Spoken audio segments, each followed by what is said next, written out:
this video to let you all know that I'm leaving Kashkin base camp.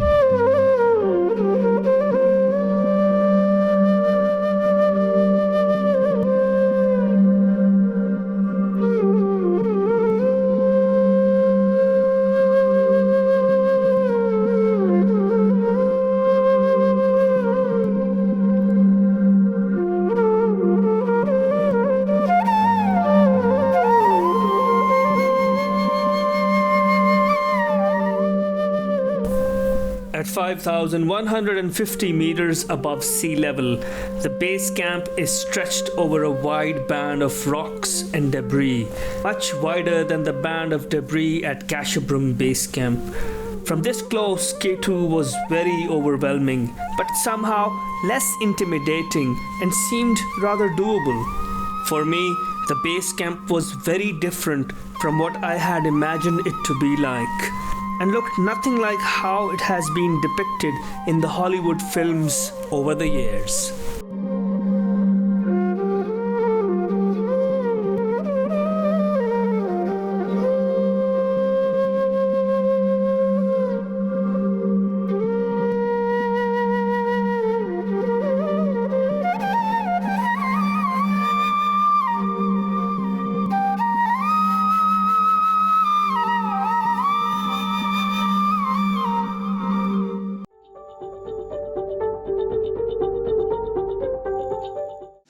So for some time back there, we were not in communication, we did not have a line of sight.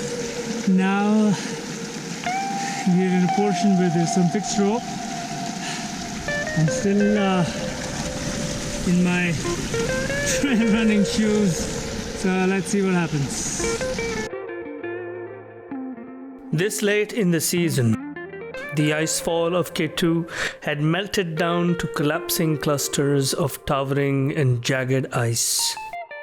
And in comparison to the Gashebrums, this twisted labyrinth of an icefall was far less threatening, but was still nerve-wracking.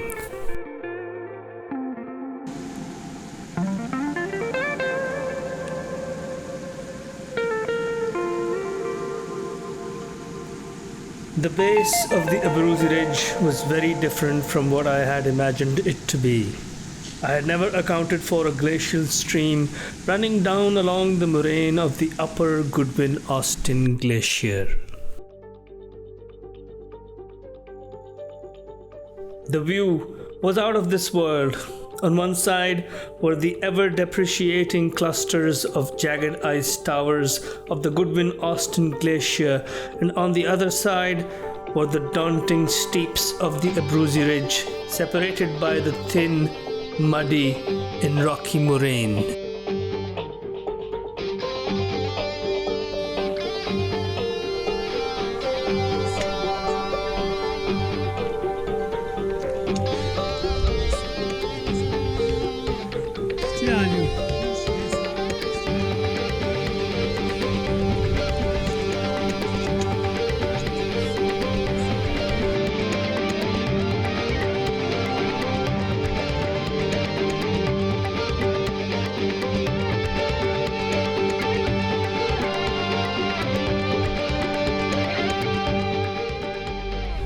You can see K2 in the background.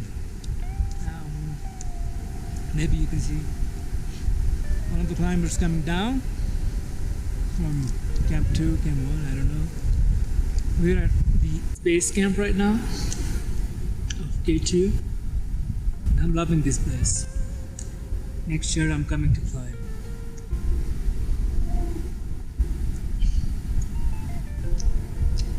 Absolutely marvelous. Did again? I wanted to go up to Camp 1 of K2, but as most of the climbers were coming down, therefore there was a lot of rock fall, making it very unsafe to go beyond the advanced base camp.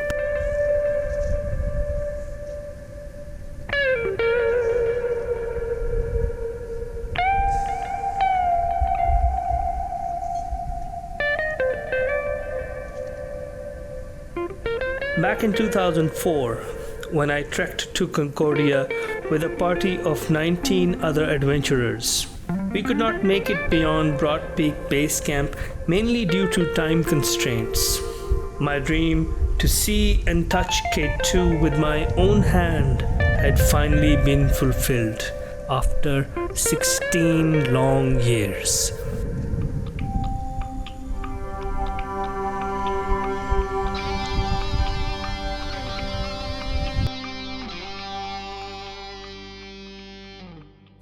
K2 at 8,611 meters is the highest Karakoram peak and the second highest in the world, only after Mount Everest.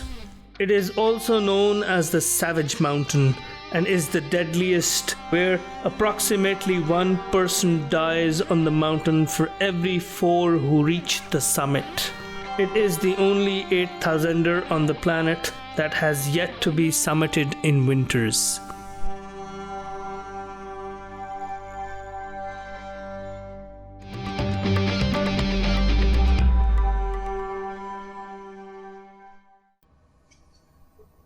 Hi people, this is 23rd of July and we arrived at the K2 base camp yesterday. So I'm going to be visiting the K2 memorial today. So let's see how that goes.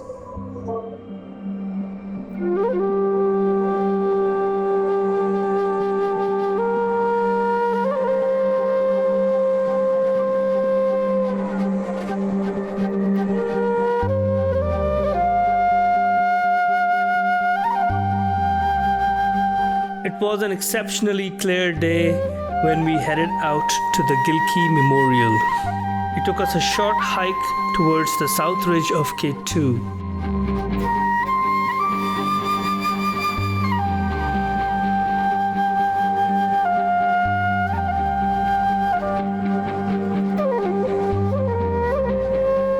We tiptoed over the band of debris, hopped over the glacial stream, and glided over the icy portion before arriving at the large boulders at the base of the memorial.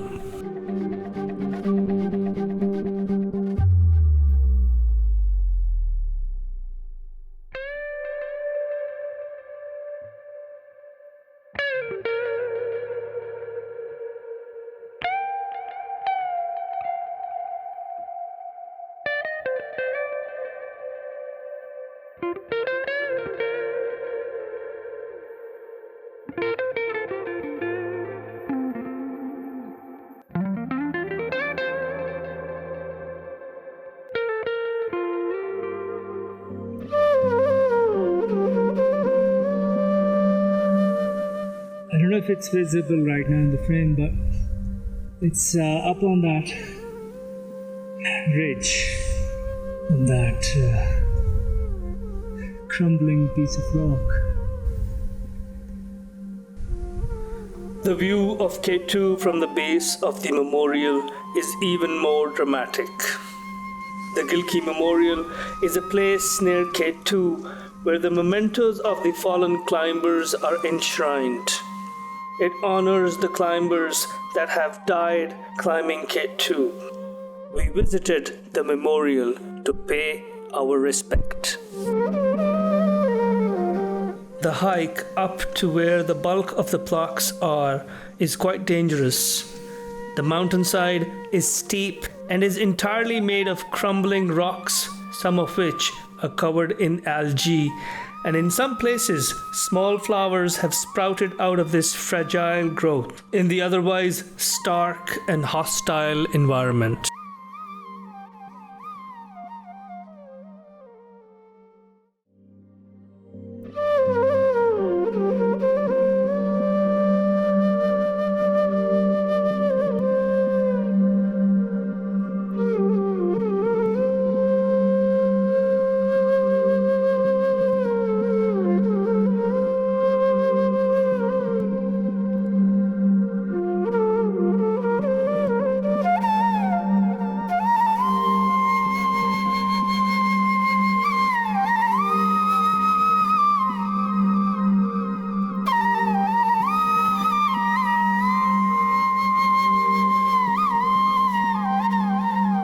The sheer number of plaques is overwhelming. Some are new, some old, some elaborate ones, and some are very simple.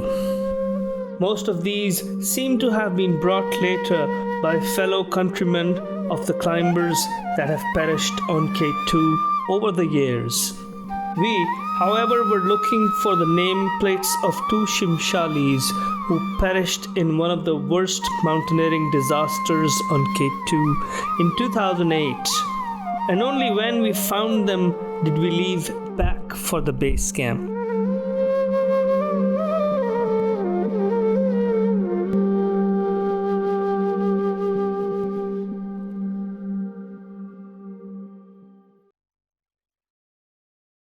The next morning, choppers came to evacuate an American climber who, although had summited K2 without bottled oxygen, but was understandably too exhausted to trek back to Ascole.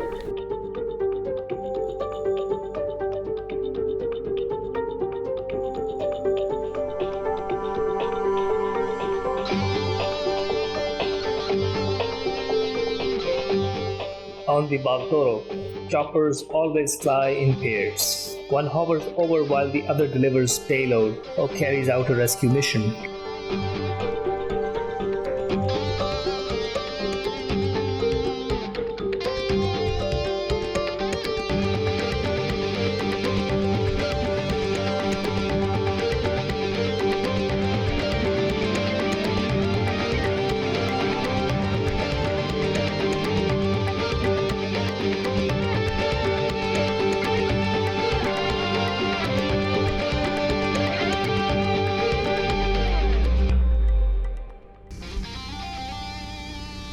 Soon after the choppers left, the weather conditions got adverse and it started raining and then eventually snowing at the K2 base camp.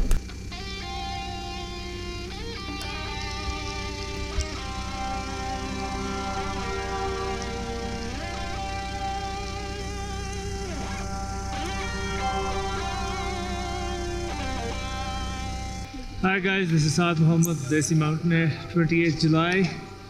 And it's snowing. We're just packing up. The whole camp is being dismantled. This is where the mess in the kitchen was. It's a big, hard slab of ice and stones now. So this is the mess. This is going to be coming down soon. This is the rest of the campsite, which is being dismantled. Here are the porters from Ascole. Hey, Leilahmo! Shigara, not Ascole. Okay, good. So this is we're looking at K2, but it's all covered in clouds. So we're gonna be heading this way.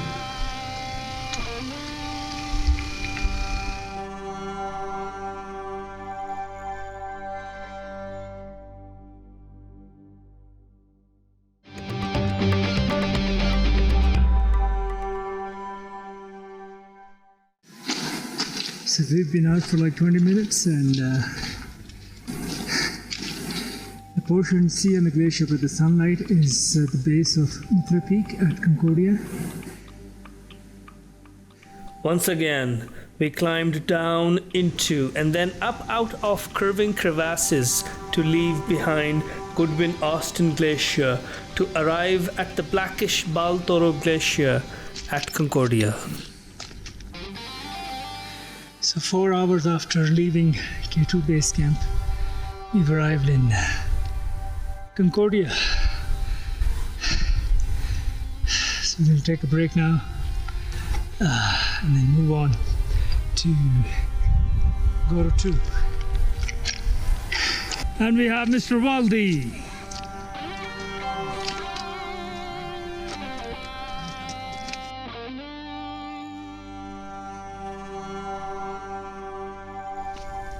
It was thankfully cloudy most of the way. The sun can come down really hard at these altitudes.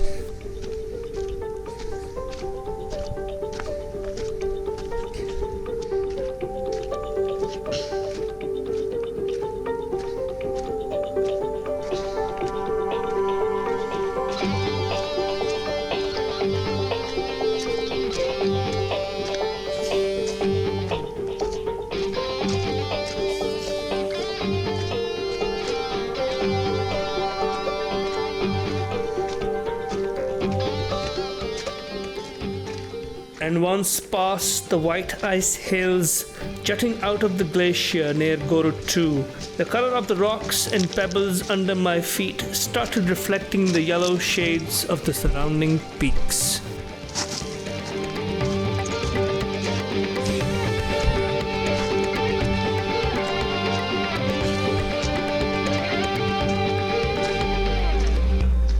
It had been a long day on the trail, but our ordeal was far from over.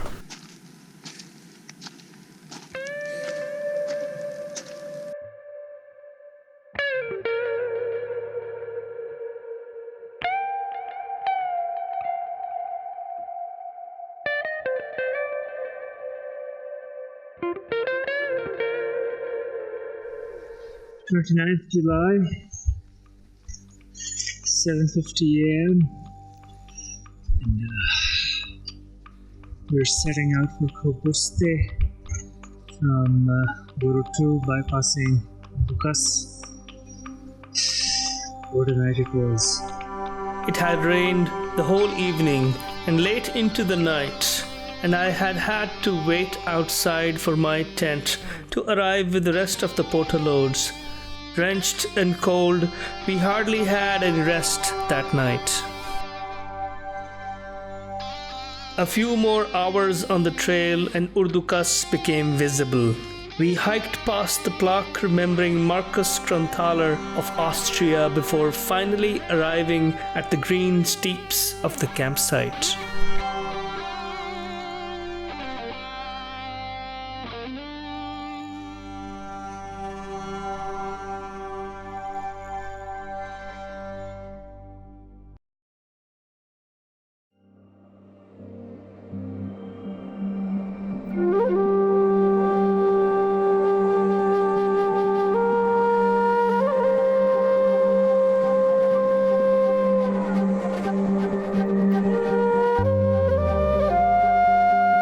The cloud cover was extensive and the peaks were hidden.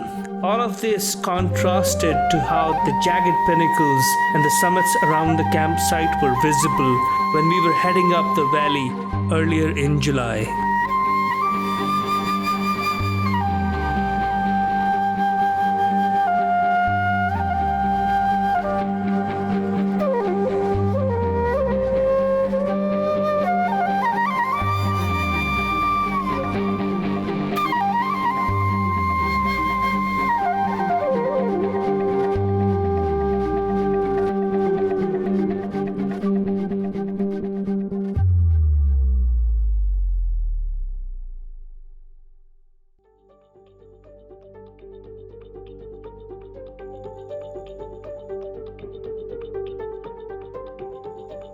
It was so good to be back in Urdukas. I did not realize how much my eyes had yearned to see green up until I arrived at the campsite.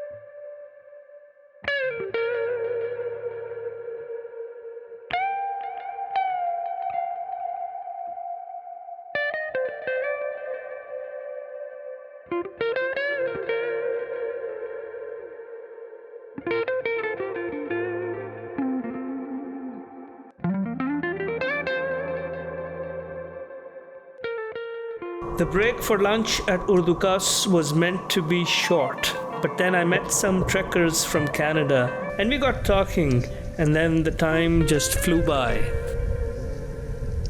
See you guys in the next episode while I and Shifa make our way back to Ascole and beyond.